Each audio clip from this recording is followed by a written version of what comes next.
Beredar chat di grup Facebook Leslar yang menuliskan bahwa Rizky Bilar diusir keluarga Lesti Kejora sangat menjenguk di rumah sakit. Chat itu ramai dibahas di media sosial hingga hampir sepekan kasus ini berjalan. Belum diketahui kebenaran dari tulisan di Facebook fans klub Leslar tersebut, tetapi tulisan itu menjadi viral.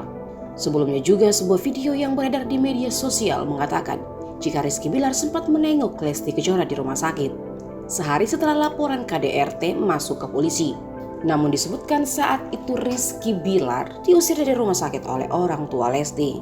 Orang tua Lesti Kejora disebut tak menyetujui kedatangan Rizky Bilar menemui anaknya. Bahkan ia meminta sang anak untuk berpisah.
Terima kasih sudah nonton.